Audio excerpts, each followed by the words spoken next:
Hello everybody and welcome back to my YouTube channel. Today I thought I would do a book video. We are halfway through the year and I've read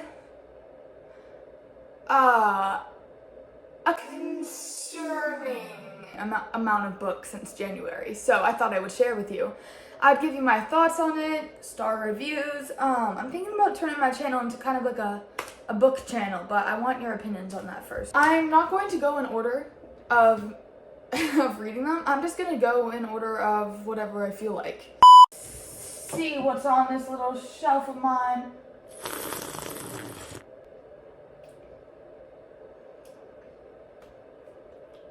This is very cold coffee, but at least it has a cute little mug. It says London on it. I've never been to London. I actually might start off by doing categories. I turned over and at first I just saw romance books, so I thought, we'll start with romance. First up, I need to talk about these two books, okay? This one is called I Hope This Doesn't Find You, and I really, really hope that I'm getting her last name right. It's Anne Liang, or Lang? That's the name. Now, I had seen this everywhere. Every time I went to the bookstore, this was on our display shelf, but I had heard nobody actually talk about this book. But this book, for me, was just so good. It follows a girl who writes hateful emails, but keeps them in her email draft to get rid of her pent-up anger on people. But one day, Sadie's emails accidentally get sent out. And she doesn't really know why. You find out why through the story. No spoilers. This one person gets sent some really hurtful emails, okay? This is Julius Gong. He's a really popular guy. This is very academic, rival type of romance. Sadie here is always in constant competition with him and has been for as long as she can remember. These emails get sent out to him and there were some emails where I was like, I really don't know how we're gonna recover from that. I want an enemies to lovers, academic rival sort of vibe. Read some really funny comedic gold type of story. This is the book for you. I Hope This Doesn't Find You was a 4-star book for me. It didn't have quite the punch I needed it to take on me to give it a 5 stars, but it was a really well-written book and I wish that more people talked about it. Although I didn't give this a 5 stars, I thoroughly enjoyed her writing, and so I went and I got another book by her. This follows kind of a similar plot in a way. This time it's real. This girl has to write an essay about herself for school, but she kind of makes up her story and it kind of blows up on the internet. So this essay that isn't really true about her in this love life of hers gets blown up on the internet, and now she has to kind of follow through with it and make it seem like it was all real. But since it's so popular on the internet, people are like wanting to see who this mystery lover she wrote about is, and we kind of follow the journey of her trying to figure out how to overcome this. This follows that fake dating trope. We get the male main character. He is a movie star, and so she kind of is like, oh, you're an actor. You see where I'm going with this? I need a guy to act like the made-up boyfriend I made in my essay, and he's an actor and he goes to my school. This one, I believe I actually gave a 5-star. I still think about this book. I really enjoyed reading this book, and I just think that there's something about this author that her writing is something so easy to pull yourself through, or I shouldn't even say pull yourself through. It's like not a chore. It's like you thoroughly don't understand the concept of time when you're reading these books because they're just so easy to get yourself lost in. So 4-star, 5-star. Keeping on with the romance theme, we are moving on to a different author I thoroughly enjoyed reading. And one of my books I'm actually having somebody borrow right now because they seemed interested in it. That one is, I'm sure you've heard of it. It's called Better Than the Movies by Lynn Painter.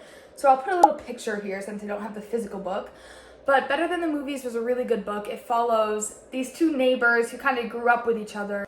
and it's kind of their romantic story. The girl is a hopeless romantic, and the guy, he just does not believe in any of that stuff. He thinks it's really corny. It's an enemies to lovers, and I'm not even gonna explain the majority of the story because I'm sure you've already, if you are on this side of booktube and book talk and bookstagram, then you already kind of know how this story goes, and I'm sure you've already read it, but it follows Liz and Wes and their story. Don't come at me for my rating on this. It wasn't a 5-star for me. I'm gonna get flamed in the comment section for this, but hold up, I'm not done yet. I gave it a 4 stars, and the reason I gave it a 4 stars is because a lot of the story I can't even recall. It was the first book I read by Lynn Painter, and I happen to like her other stories a lot better, which we're gonna be getting to in a minute. But it was well written, and I really enjoyed it. Now, if you don't like long chapters, though, I've never seen chapters so long in a book, but it didn't feel like it while you're reading, so I think that that's the sign that it's a good book. Since I did enjoy her writing, I picked up 2 of her other books here. Second one that I got from her, I believe was, it was this. It was The Do-Over. The Do-Over, I just wish it was longer. Do we see how short this is?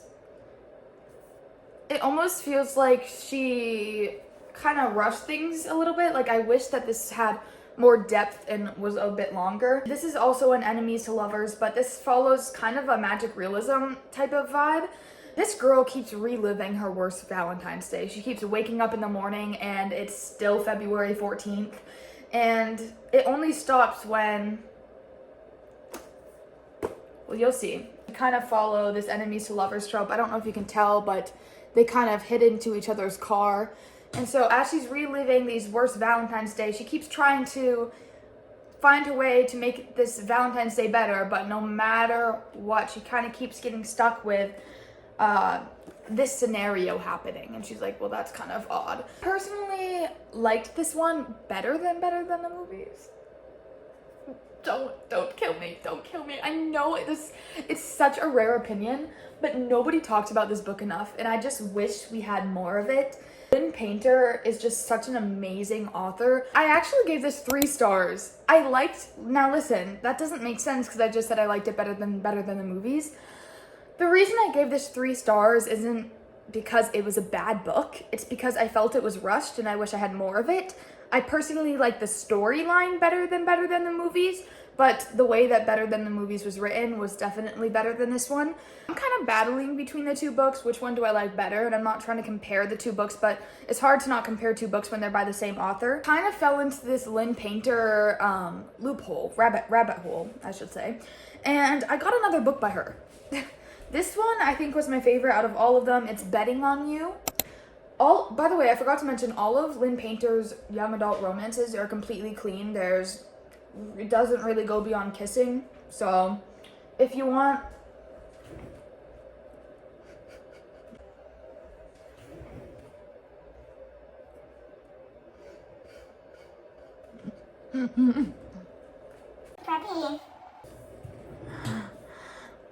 yummy. If you want a book that is, if you are struggling to find a book that's actually young adult, this is the way to go. I personally went to, I believe, Barnes and Nobles for this, and I got the special edition that has sprayed edges. And can we take a moment to appreciate this? Look at it. So pretty. It's so pretty. It's so pretty. We're gonna ignore the fact that I now have a coffee stain on my shirt. Now we're gonna do like romantasy vibes. I've only read 4 romantasy books this year, and 3 of them are all a trilogy. So the first one I will be talking about is Winterwood by Shia Earnshaw. I gave this book a 5 stars. Looking back, it may have been because it was one of the first ones I read this year and I had just gotten back into reading, but I don't think so. I think that this was really good, and it's hard to not talk about this book without giving away the whole plot of it, we have Nora Walker. She is a witch. Not an evil witch. She just knows magic and stuff, and her family's known for all possessing this sort of like magic ability of some sort. And she goes into the Wicker Woods, which are like these like magic woods, and she finds a boy there. And the boy she thinks is dead, but he's not. And we follow the story from there. I gave this book a 5-star, and I think that this is an author we don't talk enough about. So, Shia Earnshaw, you've aced it. I also just realized I forgot to mention The Boy Who Steals Houses by C.G. Drews. This is a super underrated book. I've seen it like nowhere. Once again, it's clean, it's young adult, and this one is a romance, but I guess I wasn't thinking of it as a romance because it follows so much of this like boy's background. I mean, the boy who steals houses, he's homeless and he goes into people's houses when they're away on vacation, and he kind of lives everywhere with his brother, and his brother is high on the spectrum for autism, and it's sort of like this story where we follow more of him and his brother's story than the actual romantic interest. But if you are looking for a book like that, this is the one to go to. I love this book so much. Once again, 5 stars. Stepping back into the romantasy, wish I had magic powers so I could just erase that. But stepping back into the romantasy series, I have been thrilled to talk about this. I mean, this was just I'm forever changed after reading this. I don't know if I can insert clips, but I was bawling my eyes out to every single one of these books. This is the Once Upon a Broken Heart trilogy. I'm holding them in the wrong order, but it's by Stephanie Garber. First, we get Once Upon a Broken Heart, which is the first one. Then we have The Ballad of Never After, which is the second one, and it started peeling, so I taped it down. But when it peels, it's still pretty. It's silver underneath, if anyone wanted to know that. And we have A Curse for True Love. Now, this one was just... It's like the books progressively got better, and now the last one kind of went off to a slow start, but in the end, I was like, that is the most beautiful way to wrap up the series. Like, in the end, we get a perspective from the curse itself, which I just thought was so, like, different. We're not even getting perspective from a person. We're getting the perspective of the curse. And you were like, Ella, how did she do that? I don't know, but she did it really well, and it was a really beautiful, constructed story. This is clean. I will say there's nudity at some parts, but it's because somebody got, like, slashed in the back. So, it's a really good series, and I love this series with my whole entire heart. And also, can we talk about all the covers are so cohesive with each other, and the spines are even better together. This is one of the series where it's like every book is like roughly the same in size. They have nice fitted together spines, and there's also some other covers of these. A lot of people have the different types of covers, but I personally really like these. Like, look at this. It's beautiful. It's just gorgeous. It's just really pretty together. So this is definitely the best, I want to say book that I've read this year, but it's a trilogy. But we're going to treat it as one big book because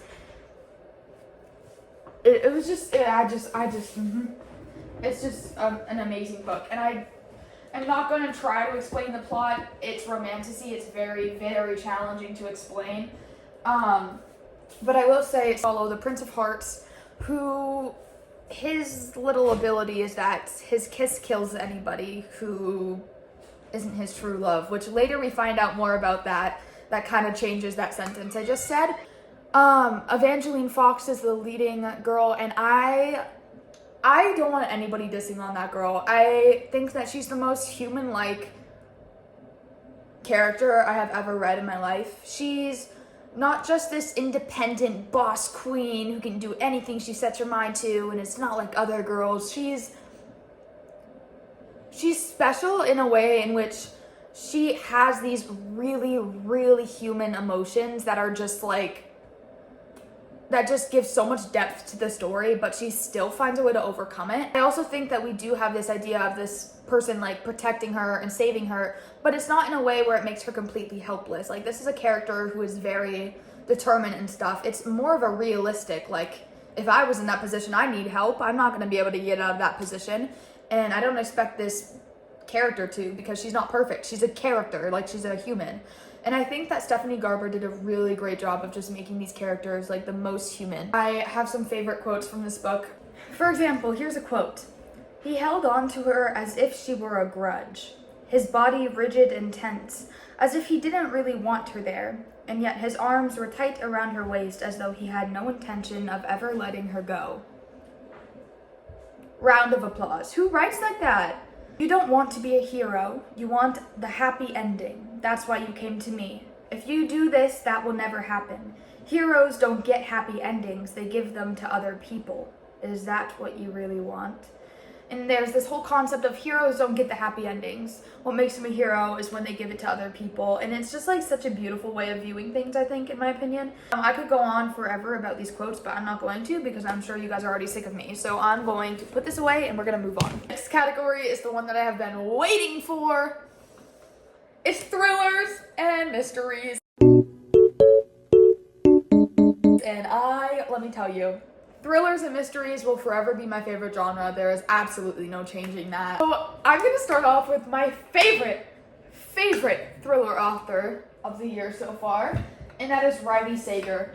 There is so much hate behind this man. There are people saying, oh, his plot twist doesn't make sense, blah, blah, blah, blah, blah.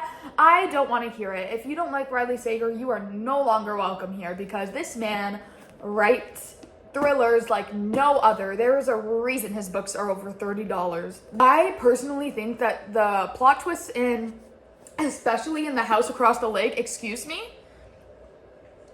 this had me questioning my existence. Follow a main character who, I would say, a very problematic character. She is an alcoholic escaping bad press, and she has been sent to this lake house by her mom, and her mom thinks it's going to help her rebuild her life after losing her husband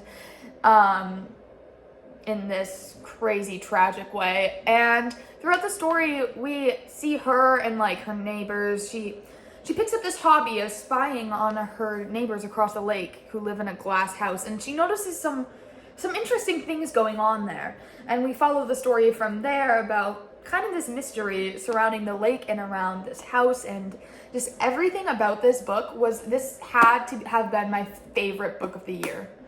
100%. This one was a 5-star book.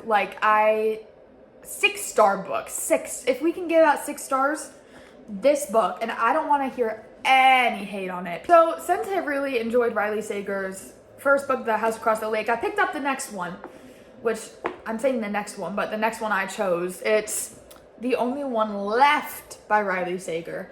Now, this one had a slow start, okay? It wasn't my favorite at the beginning. I gave this book a 4-star in the end, because the ending really, actually, I think I might have given it a 5-star, but I'm gonna revoke that and say 4-star, just because the beginning was good, but the ending was amazing. It redeemed the whole entire book. And I will give you a little rhyme on the back, and you will have to determine what the story kind of follows from there.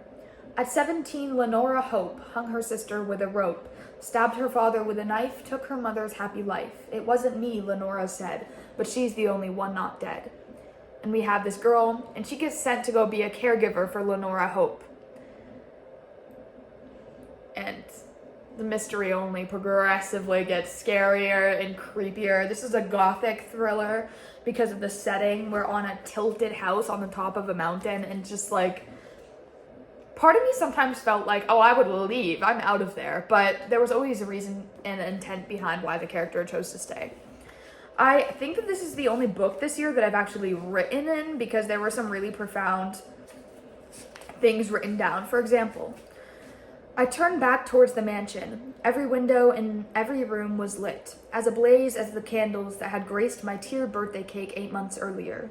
It looked really pretty lit up like that. Elegant. All that money glistening behind immaculate panes of glass. but I knew looks could be deceiving, and that even prisons could appear lovely if lit the right way. I personally liked this one because it's set in Maine on the coast, and I live in Maine. That leads me to my next point. I just bought another Riley Sager book yesterday. Next, we have a mystery / thriller author who I've fallen in love with this year. Tag You're Dead. 5-star book. Okay, I love this book to pieces. We follow multiple perspectives in this book. Personally, I like to favorite perspectives, and every time I got to my favorite person's perspective, I was like, yes! And it just felt so nice. When teen reality superstar Anton Fraser unveils his latest stunt, a live-stream citywide game of tag in which the prize is to be one of his personal assistants, his fans go wild. 100 of Anton's followers are chosen to compete and are outfitted with body cams, GPS trackers, and pressure sensors. If activated by a competitor, will disqualify them from the game. Contestants are split into chasers and runners and are let loose into the night to hunt one another down, while the world watches. But it's not all fun and games. 4 players have darker motives for joining the game of a lifetime: money, obsession, and revenge. And one of them will do anything, including killing the competition, to be the victor. Her next book I only rated 4 stars. That was Getting Away with Murder. This follows, once again, different perspectives of different people, and they're all trapped in this escape room that's kind of malfunctioned. And there's a lot of death in this one. People are dying left and right in these escape rooms, and it's basically last one to survive wins. It follows a weird trope. It follows an AI sort of vibe. This AI robot is kind of the villain in it all. But I actually enjoyed it way more than I thought based off of the back's description. Since I love that book so much, I picked up another one of hers, Good Girls Die First, but this one wasn't told in perspectives and I could barely get through the first little bit just because I'm so used to her writing in different perspectives, so I haven't even read this one yet. These last 3 thriller books, we're nearing the end of this video.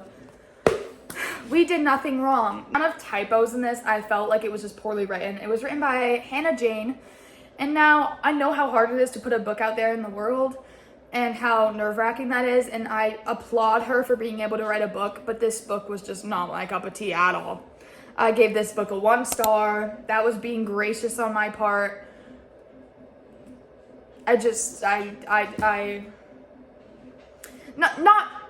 Not for me. Not for me. We Did Nothing Wrong is the name, but I'm pretty sure that they did everything wrong.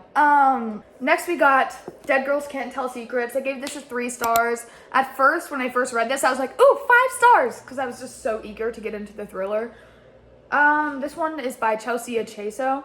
Now, it's not that it's a bad book, it's just average, in my opinion.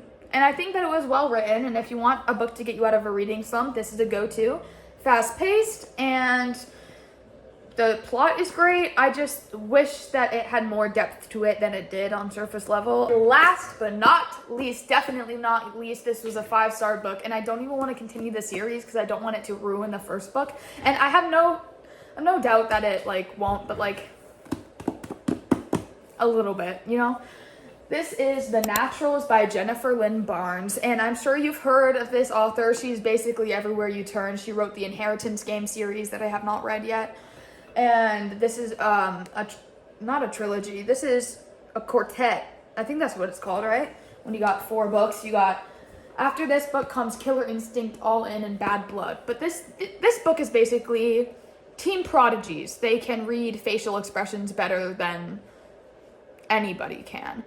Part of it is actually told in the perspective of the serial killer, which I thought was really creepy. This had me up at night, scared that something was hiding under my bed and in my closet.